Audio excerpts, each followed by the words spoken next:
자, 오늘은 예수님의 보호하심 속에서 기도하십시오. 예수님의 보호하심 속에서 기도하십시오라는 제목을 가지고 은혜의 말씀 선포하겠습니다. 오늘 주어진 은혜를 본격적으로 나누기 전에 먼저 지난주 설교를 정리해 보겠습니다. 왜냐하면 지난주 설교 내용과 오늘 설교는 정확하게 연결되기 때문이에요. 여러분, 하나님께서 고레스 왕 3년에 다니엘에게 계시를 하십니다. 그 계시의 내용이 뭐였죠? 다니엘서 10장 1절 상반절에 보면 이렇게 나와 있죠. 페르시아의 고레스가 왕이 된 지 3년째 되는 해에 벨드사살이라고도 불리는 나 다니엘이 어떤 말씀을 받았다. 그 말씀은 참된 말씀으로 큰 전쟁에 관한 것이었다. 하나님께서 다니엘에게 계시를 주셨는데 그 계시가 뭐였어요? 큰 전쟁에 관한 예언이었어요. 이 큰 전쟁은 결국에는 가까이는 영적 전쟁이고 멀게는 육적 전쟁입니다. 다니엘의 인생 앞에 영적 전쟁과 육적 전쟁이 동시에 펼쳐지기 시작한 거죠. 그래서 다니엘이 이 전쟁들을 승리로 이끌기 위해서 21일 동안 무엇을 합니까? 영적 금식 기도를 해요. 여러분, 그러면 이 영적 금식 기도의 목적, 영적 금식의 요체가 무엇이었습니까? 하나님과의 관계 회복이죠. 하나님과 관계 회복을 하기 위해서 다니엘이 무엇을 했습니까? 자신 안에 있던 누룩을 제거했고, 그리고 마르둑을 제거했죠. 마르둑은 바벨론의 우상신이었죠. 사단을 상징하기도 합니다. 그러면 이 마르둑이 의미하는 건 뭐였습니까? 질서, 안전, 열매. 마르둑이 다니엘의 인생 가운데 영향력을 끼쳤어요. 어떻게 영향력을 끼쳤습니까? 세상의 질서에 편입해라. 그러면 내가 안전을 주고 실제로 누릴 수 있는 즐거움, 열매를 주겠다. 그런데 다니엘은 어때요?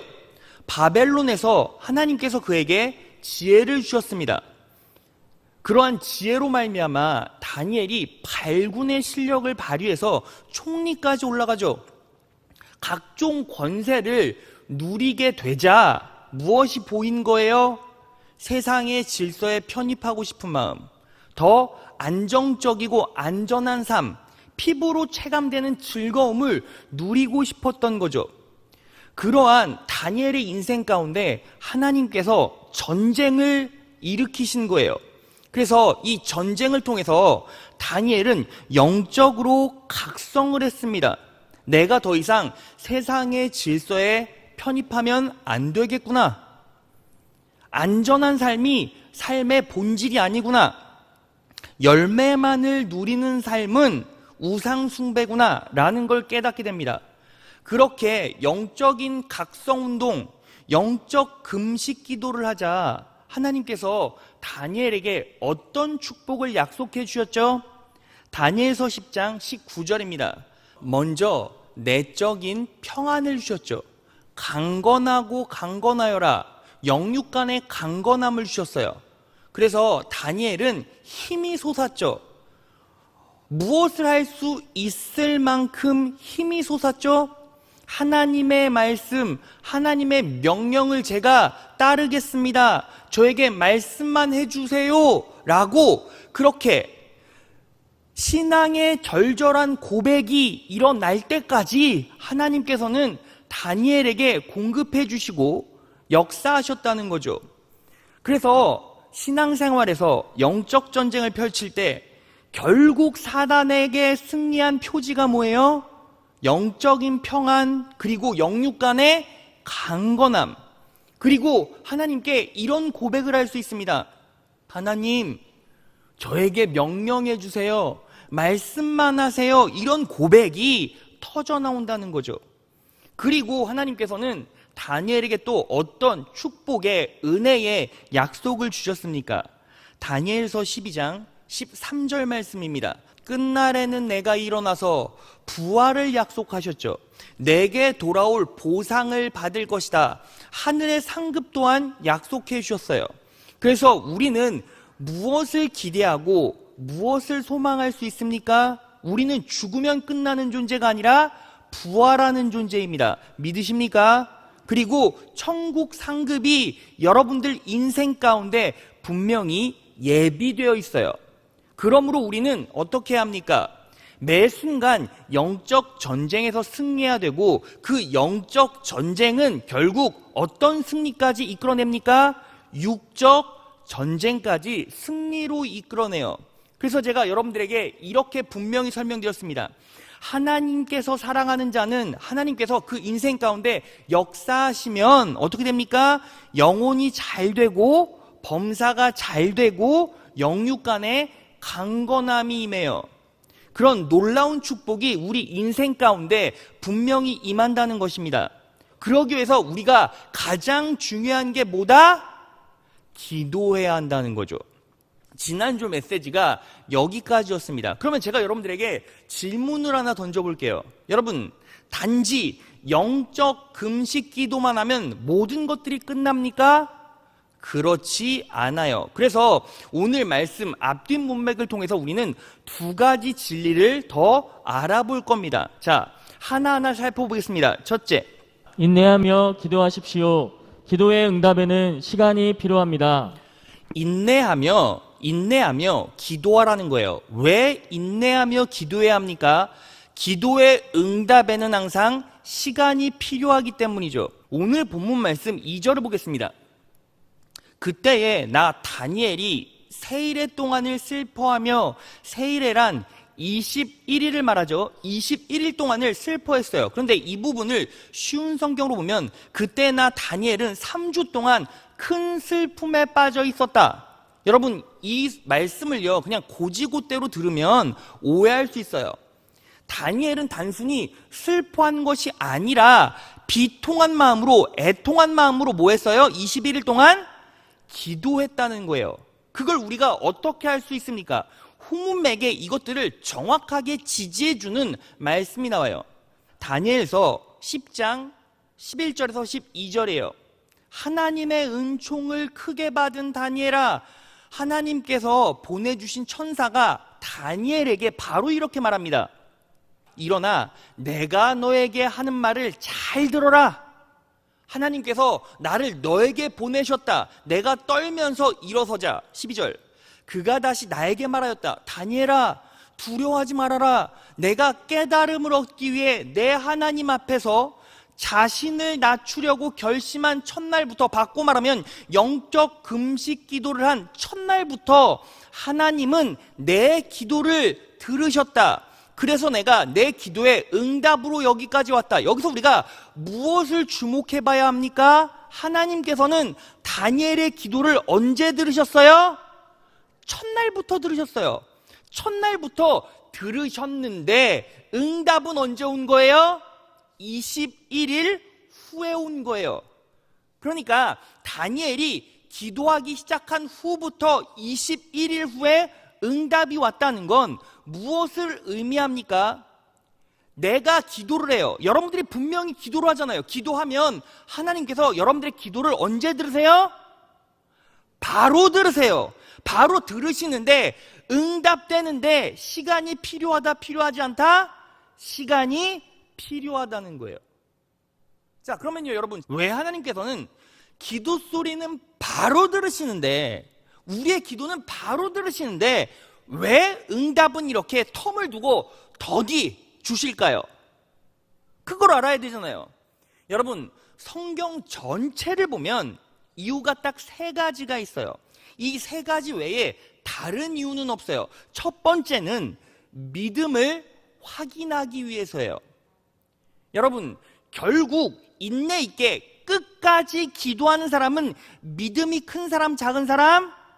믿음이 큰 사람이죠.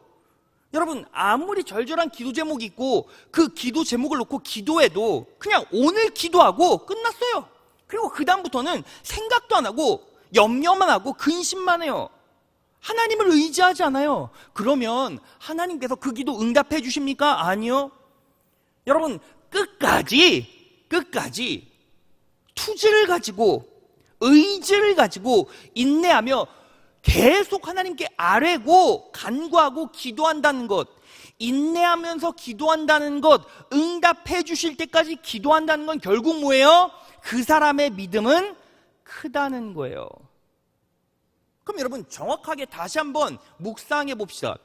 여러분들이 기도하는 순간 하나님께서는 여러분들의 믿음의 분량을 모르십니까? 당연히 아시죠.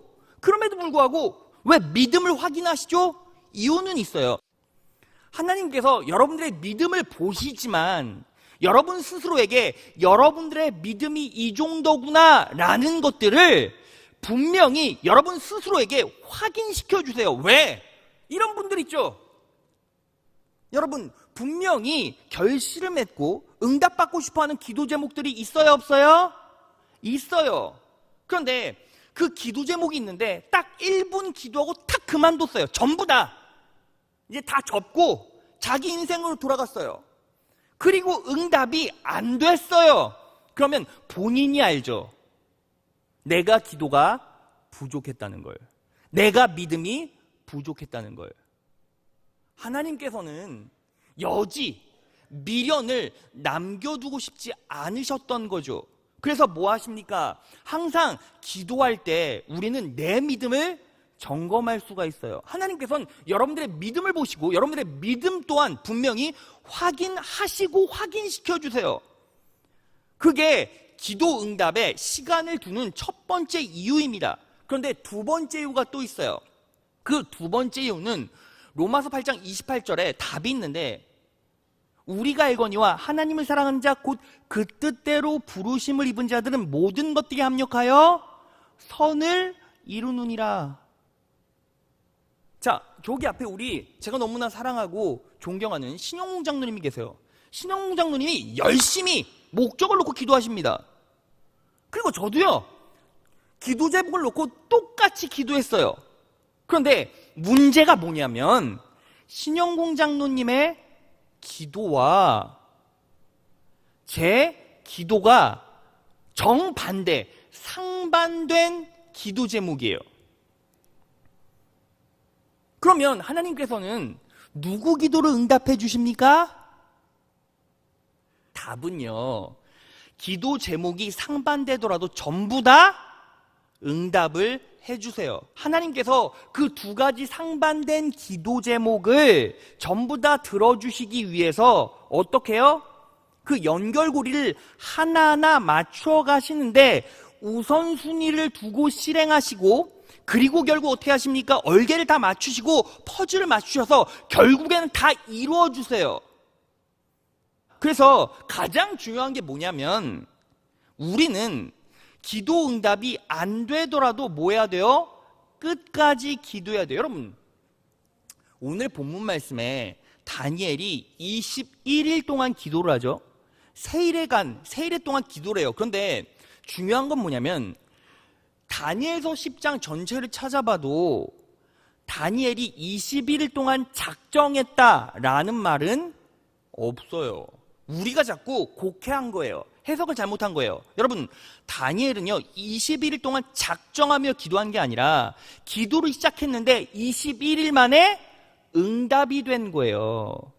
여러분, 작정 기도는 파워풀하고 그리고 해볼 만한 거예요. 하지만 중요한 건 뭐냐면, 작정 기도가 무작정 건강한 건 아니에요. 왠지 아십니까? 보세요. 내가 20일 동안 작정을 하고 기도합니다. 내가 20일 동안 작정을 하고 기도한다는 것은 무슨 뜻을 함의하고 있어요? 21일 안에 하나님께서 응답을 주셔야 합니다 라는 뜻이 그대로 녹아져 있죠. 그 말은요, 기도 응답의 주도권이 하나님께 있다는 거예요? 나한테 있다는 거예요? 나한테 있다는 거잖아요. 그런데 기도 응답은 우리 마음과 우리 의지가 아니라 하나님 마음이에요. 하나님께서 여러분들의 믿음도 확인하시고, 그리고 여러분과 상반된 기도를 하는 다른 하나님을 사랑하는 자의 기도 소리도 들으세요. 질서 있게 다 얼개를 맞추시고 이루어 가십니다. 그렇기 때문에 우리는 뭐 해야 돼요? 작정 기도를 하는 것이 아니라 응답이 될 때까지 초질과 뭐 하는 거예요? 기도하면 하나님께서는 질서를 지키시고 순서를 지켜주셔서 결국에는 전부 다 합력하여 선을 이루게 역사하신다는 거예요. 믿으십니까? 그래서 여러분, 하나님께서 기도 응답에 시간차를 두시는 이유, 첫 번째, 믿음을 보시고 믿음을 확인시켜 주신다. 두 번째, 상반된 기도도 다 들어주시기 위해서 질서로 역사하신다. 그리고 세 번째가 뭐예요? 세 번째는요, 기도할 때 바로 사탄의 방해가 있어요. 자, 오늘 다니엘이 기도를 시작한 첫날에 하나님께서 분명히 다니엘의 기도를 들으셨어요. 그런데 왜 21일 만에 응답을 주셨습니까? 그 이유가 다음 구절에 나와요. 자, 다니엘서 10장 13절을 보겠습니다. 페르시아 제국을 지배하고 있는 강한 악령이 21일 동안 내 길을 막았으나, 지금 누가 누구에게 얘기하고 있는 거죠? 하나님이 보내신 천사가 다니엘에게 말하는 거예요. 이렇게 말하는 거죠. 다니엘아, 네 기도를 하나님께서 첫날 바로 들으셨어. 그런데 내가 그 응답을 가지고 너한테 오는데 어떤 일이 벌어졌는지 아니? 페르시아 제국을 지배하고 있는 강한 악령이 21일 동안 내 길을 막았으나 천사장 중에 하나인 미가엘이 와서 나를 도와주었으므로 내가 페르시아를 지배하고 있는 이 악령들을 물리치고 올 수 있었다. 그러니까 여러분, 기도의 응답차가 분명히 있는 이유, 기도의 텀이 있는 이유, 우리가 기도할 때 하나님께서는 응답해 주시고 역사하시지만 반대편에는 누가 역사하고 있다? 사단이 역사하고 있던 거죠. 여러분, 기도할 때 사단이 어떻게 역사합니까? 믿음을 흔들죠. 상황과 환경을 조성해서 믿음을 막 흔들잖아요. 야, 네가 지금 이렇게 멍 때리고 앉아 기도하고 있다고 해서 응답이 될 것 같냐? 차라리 세상의 질서에 줄을 서라, 이런 마음을 막 주는 거예요. 그리고 또 어떻게 역사합니까? 열매를 보여주죠. 야, 너 지금 기도할 시간에 나가 일해. 네가 1시간을 일하면 1시간만큼의 열매를 분명히 넌 받게 되잖아. 그러니까 차라리, 야, 지금 뭔 금요생강이고 뭔 예배야, 뭔 기도야, 그냥 나가서 지금 일해. 2-3시간 일하면 10만 원은 벌겠네. 그거 하라고 하고 뭘 보여줘요? 열매를 보여줘요. 네가 그렇게 네 땀을 흘려 일할 때 안정감을 소유하게 될 거야. 그러니까 넌 지금 당장 기도 때려치고 뭐 해야 돼? 세상의 질서를 따르고 열매를 바라보고 뛰고, 그리고 안정감을 추구해라. 안전함을 추구해라. 누가 지속적으로 계속 호도하고 부추깁니까? 사단이 부추기는 거예요. 예수님께서 공생의 사역을 시작할 때 사단이 예수님을 시험해요. 그런데 여기서 시험은 페이라조라고 하는데, 그냥 사단이, 여러분 생각해보세요. 사단이 뭔 놈의 예수님을 시험을 할 수가 있어요. 여기서 이 페일라조, 페이라스모스라는 단어는 시험이 아니라 유혹이에요. 유혹. 사단이 예수님을 어떻게 유혹했습니까? 자, 사단의 유혹 3가지가 나오죠. 누가복음으로 갑니다. 누가복음 4장 3절을 보면 이 돌들에게 명하여 떡덩이가 되게 하라. 예수님 배고프시잖아요. 그러니까 떡덩이로, 돌을 떡으로 만들어 보세요. 그거 드시면 되겠네. 지금 무엇을 가지고 유혹을 해요? 열매를 가지고 유혹을 하죠. 누가복음 4장 5절 7절을 보면 또 마귀가 어떻게 유혹합니까? 마귀가 또 예수를 이끌고 올라가서 순식간에 천하만국을 보이며, 그러므로 내가 만일 내게 절하면 다 내 것이 되리라. 예수님, 저에게 경배를 해보세요. 그러면 천하만국을 전부 다 줄게요. 이게 무슨 뜻입니까? 예수님, 세상 공중권세를 가진 자의 질서를 따라가세요. 질서에 편입하세요. 이 얘기 아닙니까? 그리고 3번째 유혹이 무엇입니까? 하나님의 아들이거든 여기서 뛰어내리라 기록하였을 때 하나님이 너를 위하여 그 사자를 행하사 너를 지키게 하시리라. 뛰어내려 보세요. 어차피 뛰어내려도 천사들이 다 지켜주시고 안전하게 보호해줄 거란 말이죠. 뛰어내려 보세요. 뭐예요? 안정을 가지고 유혹해요. 여러분 보세요. 다니엘 시대의 마르둑도 예수님께서 광야에서 시험 받았을 때 사단도 결국은 다 똑같은 놈이니까 똑같은 소리 하는 거예요. 그런데 예수님께서 어떻게 그 사단의 역사를 이겨내셨습니까? 첫 번째는 따라해 볼까요? 성령 충만. 그리고 두 번째는 말씀의 능력. 세 번째는 기도했어요. 자, 확인해 보겠습니다. 누가복음 4장 1절, 13에서 14절. 예수님께서 사단의 시험, 유혹에 대처하셨을 때, 마주하셨을 때 어땠어요? 예수께서 성령 충만함을 입어 요단강에서 돌아오사 광야에서 40일 동안 성령에게 이끌리시며, 면전에 마귀가 왔을 때도 예수님은 무엇을 지속적으로 유지하셨습니까? 성령 충만함을 유지했고, 40일 동안 시험 당하는 그 시간 동안 성령 하나님께 이끌렸다는 거죠. 13절, 이제 시험이 다 끝났어요. 마귀가 모든 시험을 다 한 후에 얼마 동안 떠나니라 예수께서 성령의 권능으로 갈릴리에 돌아가시니, 성령의 권능으로 예수님은 성령 충만하셨고 성령님께 이끌려 가셨고, 그리고 성령의 권능으로 이 유혹을 이기셨다는 거죠. 그래서 우리는 무엇이 필요합니까? 성령 충만이 필요해요. 그리고 두 번째, 예수님께서 사단과 대화하실 때 무엇을 계속 인용하셨습니까? 누가복음 4장 4절, 8절, 12절. 기록하기를, 말씀하기를, 전부 다 무엇을 인용했습니까? 성경 말씀을 인용하셨어요. 말씀으로 승부하셨죠. 그리고 예수님께서 겟세마네 동산에서 제자들에게 뭐라고 말씀하십니까? 시험에 들지 않게 깨어있어 기도하라. 시험에 들지 않게 깨어있어 기도하라 라고 말씀하시죠. 그러니까 예수님도 시험에 유혹에 빠지셨을 때 깨어서 뭐 하셨다는 거예요? 기도하셨다는 거죠. 그래서 우리는 어떻게 이 사단과의 영적 전쟁에서 승리할 수 있습니까?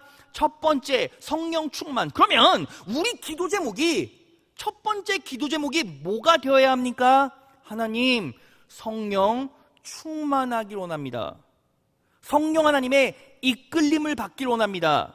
성령의 권능으로 살길 원합니다. 성령 충만을 위해 기도해야 하고, 그리고 말씀의 약속 붙잡고 뭐 하는 거예요? 기도하는 거예요. 여러분들이 왜 이 자리에 나왔습니까? 바로 약속 받기 위해서, 하나님의 놀라운 진리, 원리, 계시 받기 위해서 이 자리에 나온 것 아닙니까? 그러니까 여러분, 오늘 성령 하나님께서 여러분들에게 주신 약속을 붙잡고 뭐 하는 거예요? 기도하는 거예요. 성령 충만하게 성령님께 이끌려 살기를 구하고 바라고 기대하면서 하나님의 약속 붙잡고 기도할 때 결국 어떻게 합니까? 성령 하나님께서 역사하시고 천사가 사단을 무찔러 주십니다. 믿으십니까? 그렇게 영적 전쟁을 위해서 우린 뭐 해야 합니까? 인내하며 기도해야 합니다. 인내하며 기도해야 합니다. 왜? 기도 응답에는 시간이 필요하기 때문입니다. 그렇게 인내로 기도하셔서 영적 전쟁에 승리하시고, 그리고 육적 전쟁도 함께 승리하신 여러분 되시기를 진심으로 축원합니다. 우리는 기도를 통해 사단과의 영적 싸움에서 승리해야 합니다. 굴복하지 마십시오. 세상의 질서에 편입하지 마시고, 열매를 보고 시험에 빠지지 마십시오. 안정욕구로 반응하지 마십시오. 붙잡고 기도하면 하나님께서 붙들어 주시고, 하나님께서 이기게 하십니다. 하나님께서 무찔러 주십니다. 하나님께서 열매 맺게 하십니다. 하나님께서 응답하십니다. 내 영혼 가운데 희망을 주시고 평안을 주시고 소망을 주십니다. 믿으십니까? 그 놀라운 기도의 능력으로 살아가신 여러분 되시기를 진심으로 축원합니다. 자, 둘째, 예수님의 은혜와 권세를 인식하며 기도하십시오. 예수님의 은혜와 권세를 인식하며 기도하는 거예요. 오늘 본문을 보면요, 모든 주도권은 바로 하나님께 있어요. 하나님께서 다니엘에게 계시를 주시죠. 그리고 큰 전쟁이 일어날 것을 예표하시면서 다니엘을 각성시키십니다. 그 계시에 반응해서 다니엘은 뭐 했어요? 영적 금식을 하고, 그리고 뭐 했습니까? 인내 있게 힘 있게 기도해 간 거예요. 그러니까 배후에서 누가 조종하신 겁니까? 하나님께서 조종하신 거죠. 그런데 오늘 본문을 보면 그 배후에서 조종하신 하나님은 어떤 하나님이십니까? 다니엘서 10장 5절에서 6절이에요.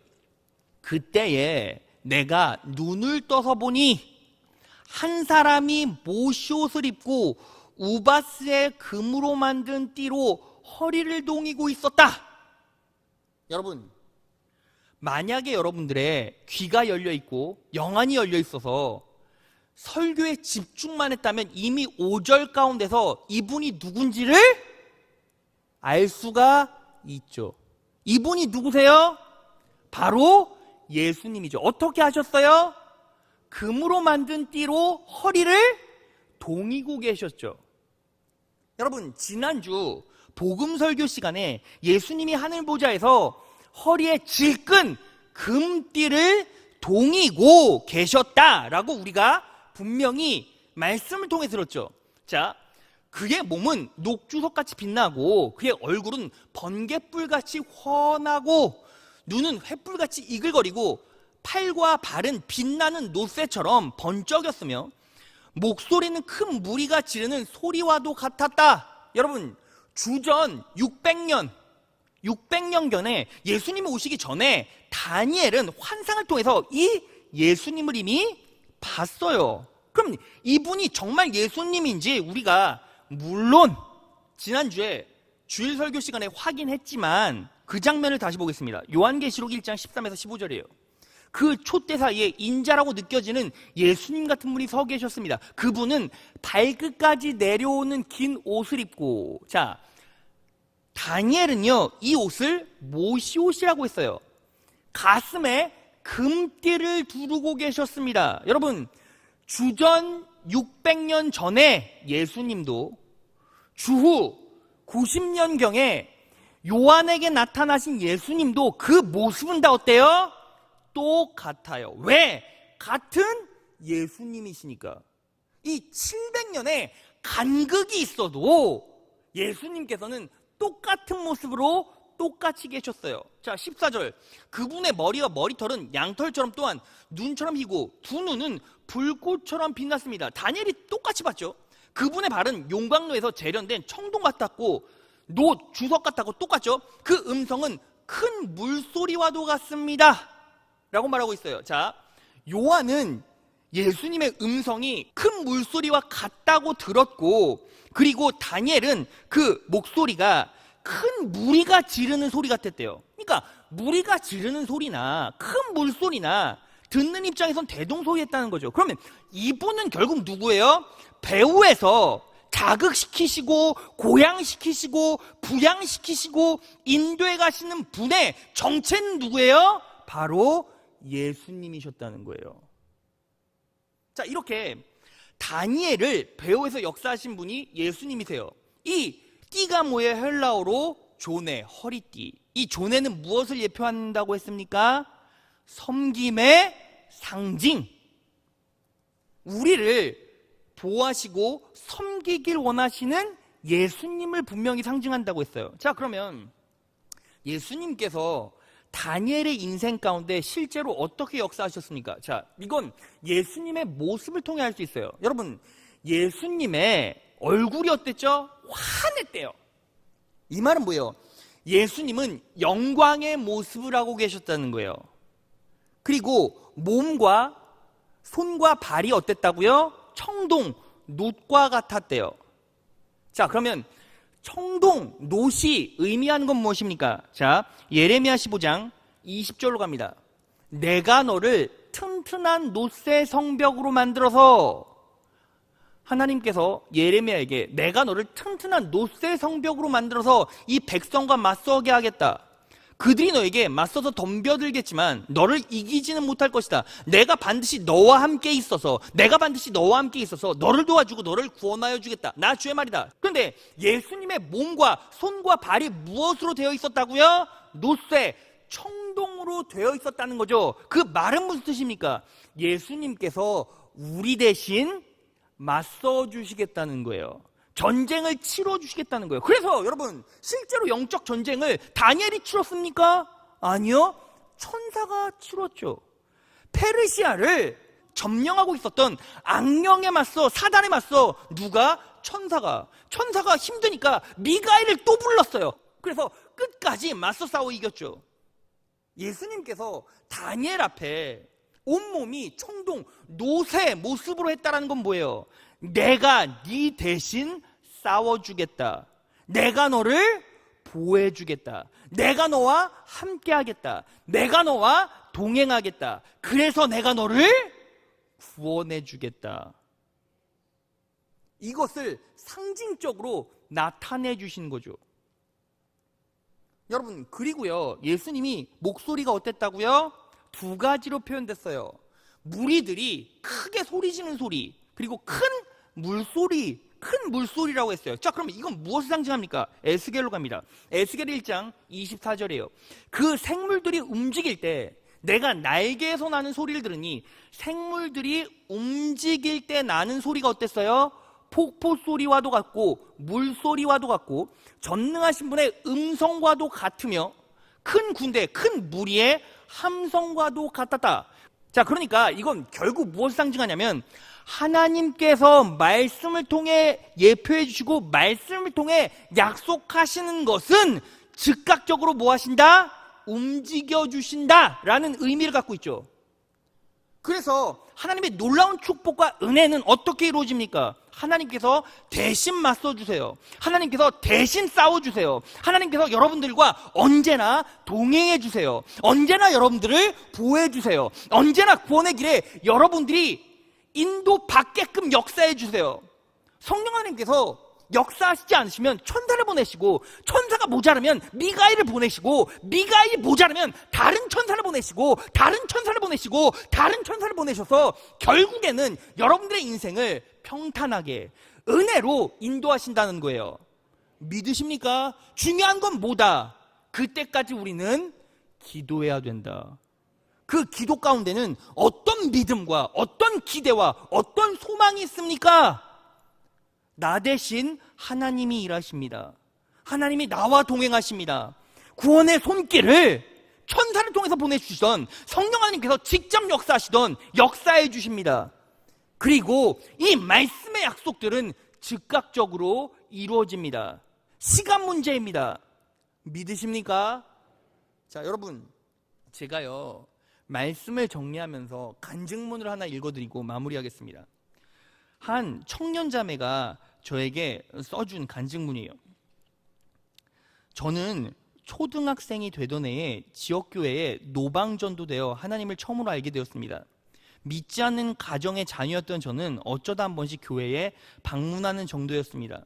하지만 그 예배당 방석에 앉아서 하나님에 대해 처음 알게 된 순간부터 저를 하나님께서 늘 지키시고 동행하고 계신다는 막연한 믿음과 의식은 늘 있었던 것 같습니다.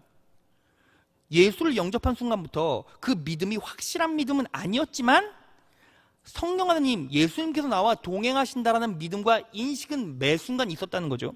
그렇게 시간이 흐르고 성인이 되어 진로의 고민과 압박으로 힘들어하던 시기에 가장 친한 친구가 예수님을 소개해 주었습니다. 저는 비아냥거리며 친구에게 신은 사람이 의지하기 위해 만들어낸 조각상 같은 것이라고 딱 잘라 거절하였습니다. 마음의 평안을 얻기 위해 스스로 만들어낸 허상이라고 오히려 그 친구를 모욕하며 정신 차리라고 말하였습니다. 후에 알게 된 이야기지만 그날부터 저의 그 친한 친구는 울면서 저를 위해 금식 기도를 하였고 소그룹 지체들과 제 이야기를 나누어 함께 저를 위해 기도했다고 들었습니다. 저는 결국 그 친구의 손에 이끌려 예배당에 가게 되었고 이번에는 예수님을 알게 되었습니다. 처음으로 기도했던 것은 이 교회에 있는 사람들은 하나님이 자신들을 다 사랑하고 저도 사랑하신다고 말들을 하는데 저는 모르겠어요 하였더니 창세기 3장 말씀을 강하게 들리게 하시며 너를 사랑하여 내 아들을 죽여 그 가죽으로 너의 수치를 가리고 큰 계획으로 너를 구원으로 인도하신다라는 비밀을 알려주시는데 순간 왈칵 눈물이 터져나와 오랫동안 울고 그 감격으로 너무 기쁘고 감사했습니다. 그것은 저에게 숨겨진 보화, 비밀 그 자체였습니다. 그날 그 순간 이후로 저는 하나님께 완전히 속하게 되었습니다. 그리고 세상과는 자동적으로 끊어지게 되었습니다. 믿지 않는 사람들에게 저는 소위 예수쟁이, 예수에 미친 사람으로 보여지게 되는 거죠. 저의 우선순위는 완전히 바뀌었습니다. 저희 집에서는 하루아침에 바뀐 저를 향해 처음에는 의아함, 놀람, 변화에 대한 낯설음이 있었습니다. 하지만 그것이 점차 핍박으로 변하였습니다. 아빠의 강한 통제가 시작되어 교회의 발걸음 자체를 막으셨습니다. 신기하게도 하나님께서는 이것이 영적 싸움이자 영적 갈등이라는 것을 알려주셨고, 아빠가 아무리 힘들고 아프게 해도 아빠가 밉지가 않고 아빠를 날마다 더 사랑하는 마음을 부어주셨습니다. 하루 종일 고되게 일하고 돌아오신 아빠의 발을 부여잡고 펑펑 울며 기도하였습니다. 세상에서 수고하고 지친 우리 아빠, 가시덤불과 엉겅퀴만을 내는 땅에서 대굴대굴 구르며 가정을 세운다고 고생하시는 우리 아빠 불쌍히 여겨달라고 온몸을 주물러드리며 밤새 기도하였습니다.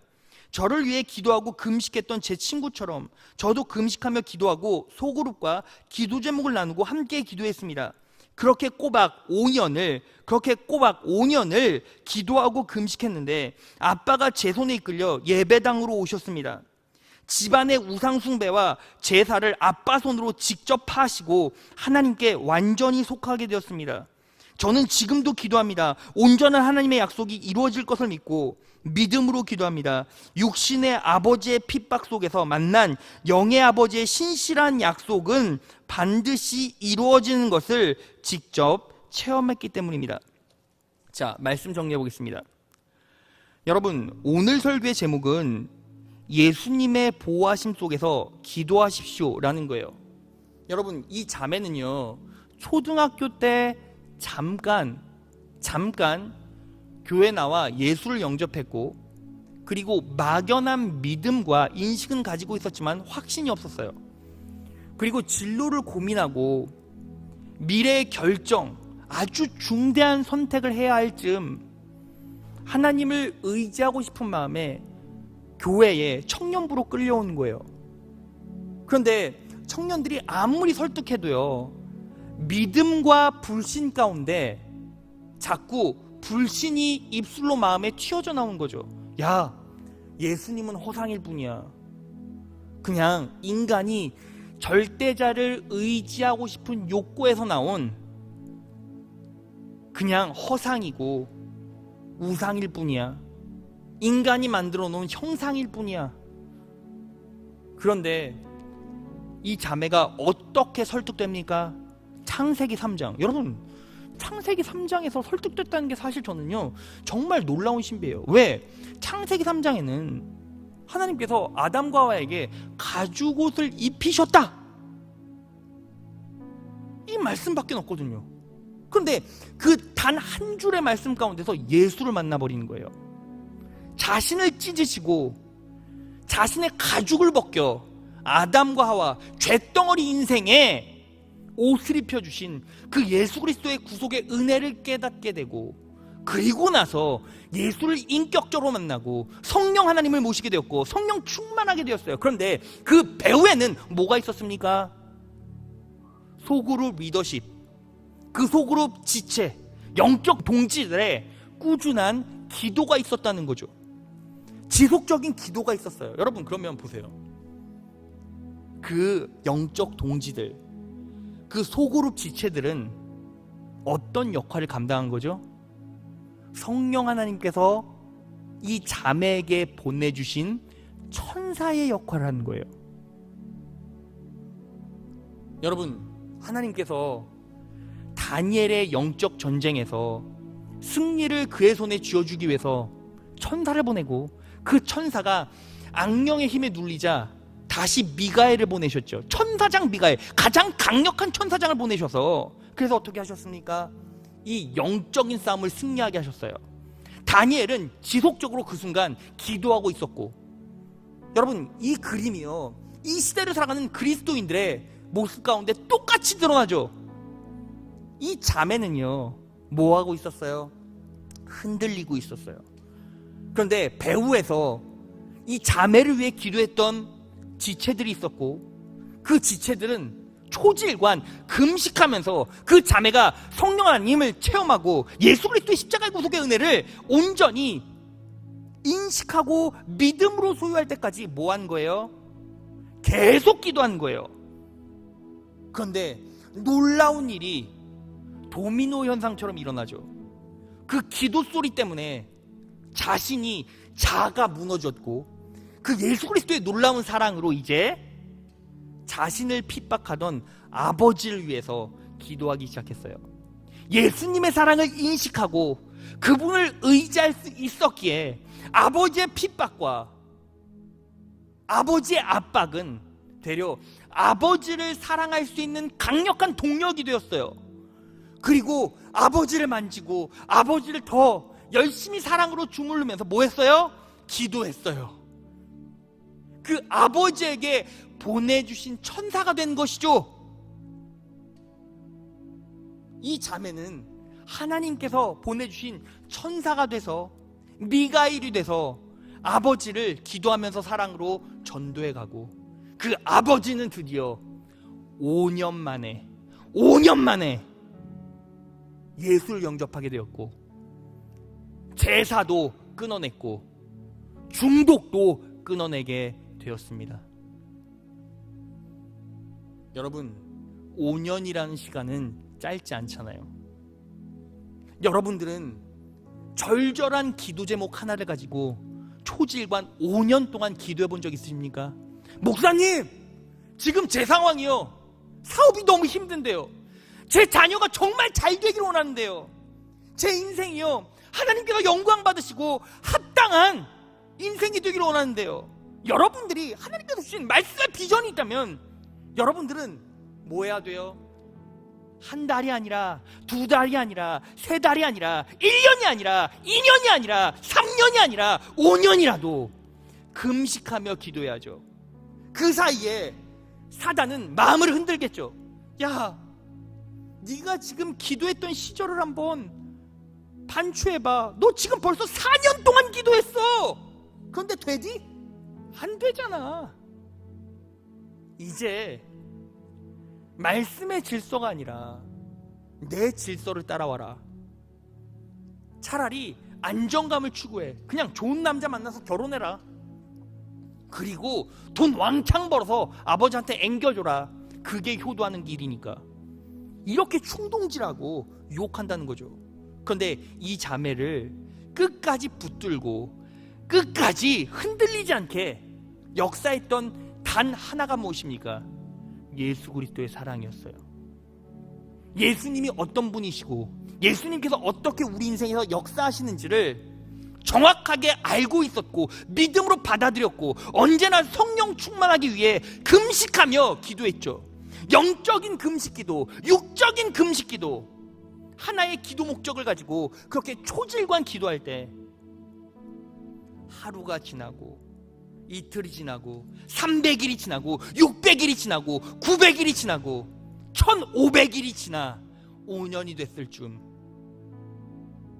사단의 영적 장애는, 사단의 벽은 하나님의 놀라운 은혜로 부서져 버렸고 아버지의 마음은 유들유들해졌고 사단의 괴계가 전부 다 사라졌고 성령 하나님께서 임재해 주셔서 설득해 주셨고 결국에는 하나님을 온전히 받아들이고 그리고 예배하는 자가 되었습니다. 진정 하나님의 아들이 되었다는 거죠. 여러분들은 오늘 이 시간 이제 우리 부르짖어 기도할 텐데 무엇을 위해 기도하시겠습니까? 그리고 더 중요한 거, 무엇을 위해 기도하시겠습니까? 보다 얼마나 기도하시길 원하십니까? 이 시대를 살아가는 그리스도인들 어때요? 하루 열심히 기도하죠. 1시간 기도하죠. 안 되면 3일 금식하죠. 안 되면 일주일 금식하죠. 그리고 안 되면 열흘 금식합니다. 그리고서는 볼멘 소리예요. 저 해볼 거 다 해봤습니다. 그런데 결국 응답받지 못했습니다. 그리고 나서 사단의 유혹에 넘어가 그 시간에 차라리 먹고 싶은 거 다 먹고 돈이나 벌었으면. 그리고서는 육이 되고 떨어져 나가요. 여러분, 성령님께서는 여러분들이 기도하는 그 순간 여러분들의 기도를 100% 들으십니다. 믿으십니까? 그리고 여러분들의 믿음을 바라보시고 합력하여 선을 이루게 하기 위해서 질서를 잡으시고 계획을 짜시고 환경을 조성하시고 이를 무르익게 하시고 결국엔 해내 주십니다. 우리는 그런 상황 가운데서 뭐 해야 합니까? 초질관, 인내를 가지고 기도하면서 사단과의 영적 전쟁에서 승리해야 합니다. 분명히 여러분들의 마음 가운데 여러분들의 믿음을 흔드는 세력이 있고 성령 하나님의 반대편에는 악령이 있고 분명히 사단이 여러분들의 마음 가운데 다른 방법들을 생각나게 하고 다른 유혹들을 줍니다. 그리고 좌절하게 만듭니다. 염려하게 만듭니다. 하나님은 없다라고 인식하게 만듭니다. 여러분들은 이제 어떻게 여러분들의 영적 전쟁을 시작하시겠습니까? 오늘 이 자리에서 성령 충만하기를 기도하십시오. 그리고 말씀 붙잡고 하나님의 약속 붙잡고 하나님의 권능과 권세와 은혜를 붙잡고 기도하십시오. 하나님께서 여러분들에게 약속해 주셨습니다. 불꽃 같은 눈으로 나는 너를 바라보고 있다. 세밀하게 관찰해 주시고 그리고 내가 말하는 것 바로 실행할 것이다. 나는 너에게 총동 같은 존재다. 내가 너 대신 싸우고 너를 보호할 것이며 너와 동행하고 너의 인생 가운데 완벽한 구원을 줄 것이다. 우리는 뭐 해야 합니까? 그 신실한 말씀 붙잡고 다니엘처럼 응답될 때까지 기도하는 겁니다.